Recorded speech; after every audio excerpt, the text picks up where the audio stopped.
Assalamualaikum warahmatullahi wabarakatuh. Innal hamdalillah nahmaduhu wa nasta'inuhu wa nastaghfiruh wa na'udzu billahi min sururi anfusina wa min sayyiati a'malina may yahdihillahu fala mudhillalah wa may yudlilhu fala hadiyalah. Asyhadu an la ilaha illallah wa asyhadu anna Muhammadan abduhu wa rasuluh. Amma ba'du. Alhamdulillah, pada kesempatan kali ini Ibu sangat berbahagia karena bisa bersuamaya dengan kalian yang ada di rumah ataupun dimanapun kalian berada. Ibu berharap kalian berada dalam keadaan yang sehat dan selalu dirahmati oleh Allah Subhanahu wa Ta'ala. Insya Allah, pada kesempatan kali ini izinkan Bu Mel untuk menjelaskan materi yang berjudul gelar yang disematkan untuk bulan Ramadan. Datangnya bulan Ramadan adalah kebahagiaan bagi kita semua, orang beriman dan bertakwa, yang tidak bisa kita ungkapkan tapi bisa kita rasakan. Ketika Allah Subhanahu wa Ta'ala memerintahkan untuk berpuasa 1 bulan lamanya, maka pada saat itu orang beriman dan bertakwa kepada Allah menyambutnya dengan sukacita. Dan kebahagiaan itu tersendiri tidak luput dari bulan Ramadan, memiliki kedudukan yang khusus di hadapan Allah Subhanahu wa Ta'ala, sehingga memiliki banyak gelar yang disematkan untuk bulan Ramadan. Bulan Ramadan memiliki banyak gelar. Yang pertama yaitu adalah Syahrullah. Syahrullah itu adalah bulannya Allah, di mana di antara 12 bulan hanya bulan Ramadan yang dicantumkan di dalam Al-Quran.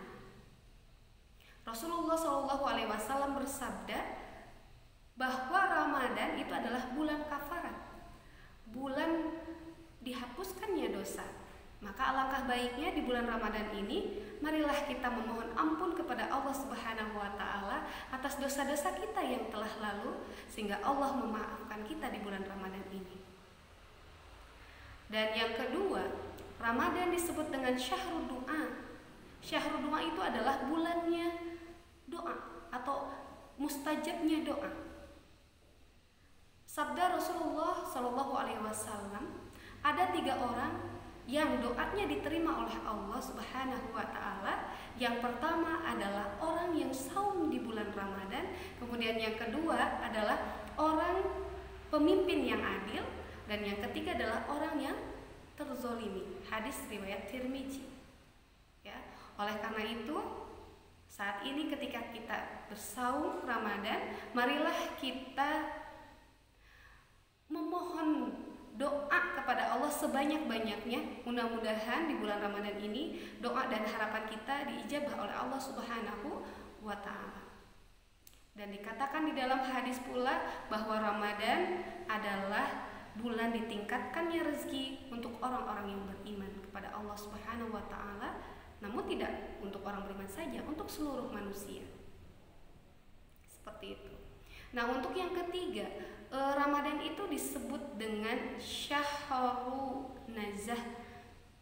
Jadi bulan kemenangan. Ya. Hal ini bisa kita bercermin ke belakang, ya. Dalam sejarah dikatakan bahwa ketika Rasulullah melakukan perang Badar, yang pada saat itu jumlah kaum muslimin itu 3 kali lipat lebih sedikit dibandingkan dengan orang kafir. Namun pada saat bulan Ramadan Allah memberikan kemenangan, dan itu di luar nalar dari manusia. Hanya Allah yang memberikan kemenangan, dan itu terjadi di bulan Ramadan. Namun konteksnya anak-anakku, kita saat ini berperangnya melawan hawa nafsu kita, keinginan kita. Kita harus bisa meredam emosi kita di bulan Ramadan ini. Maka kita berhasil, maka Allah akan memberikan kemenangan kepada kita. Kemudian untuk gelar yang keempat, bahwa Ramadan disebut dengan Syahrul Quran.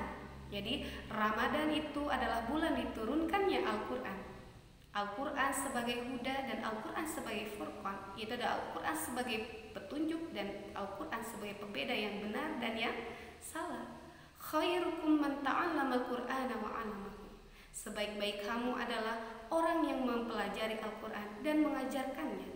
Dan pada saat ini banyak sekali orang-orang majlis taklim yang mengadakan acara-acara yang berkaitan dengan Al-Quran. Dan mudah-mudahan kita kita semua termasuk di dalamnya yang akan mendapatkan syafaat dari Al-Quran. Kemudian yang kelima, Al-Quran disebut Sahrul Maghfirah, yaitu adalah bulan pengampunan. Ramadan adalah bulan pengampunan.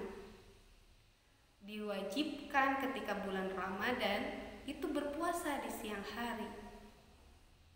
Rasulullah SAW bersabda, barang siapa yang melaksanakan saum dan malamnya melaksanakan qiyamul Ramadan, maka dengan penuh keimanan, maka Allah akan menghapuskan dosanya laksana bayi yang baru dilahirkan. Itu hadis riwayat Ibnu Majah, ya. Jadi jangan sia-siakan bulan Ramadan ini untuk benar-benar melaksanakan ibadah-ibadah dengan penuh keimanan. Ketika kita bersaum, kita niatkan benar-benar karena Allah Subhanahu wa Ta'ala, dan di malam harinya kita jangan sampai melewatkan qiyamul Ramadan atau sholat tarawih. Nah, kemudian untuk yang terakhir, yang keenam ini adalah Ramadan disebut dengan Syahrul Sabri, yaitu adalah bulan kesabaran. Bagaimana tidak, ketika bulan Ramadan kita harus menahan lapar, haus, emosi, dan itu betul-betul harus dijiwai dengan kesabaran, sehingga kita mampu menjalankannya dengan penuh keikhlasan. Dan tak lupa ada satu lagi, ya, yang Bu Mel tahu, bahwa ketika bulan Ramadan Allah itu benar-benar menyaksikan sendiri, ya, menyaksikan sendiri orang-orang yang beriman yang melaksanakan puasa Ramadan, dan Allah membangga-banggakan kepada malaikat, ini hambaku yang berpuasa, yang menahan lapar dan dahaga karena aku. Oleh karena itu, marilah anak-anakku sekalian, kita tidak menyanyiakan bulan Ramadan, sehingga kita menjadi orang-orang pilihan Allah yang Allah banggakan kepada malaikat. Dan kita jangan sia-siakan bulan Ramadan. Mudah-mudahan kita mampu melaksanakannya dengan penuh dengan keimanan, dan kita mampu mendapatkan ampunan dan rahmat dari Allah Subhanahu wa Ta'ala. Itu saja mungkin materi yang ingin Ibu sampaikan, mudah-mudahan bermanfaat untuk kalian semua. Wassalamualaikum warahmatullahi wabarakatuh.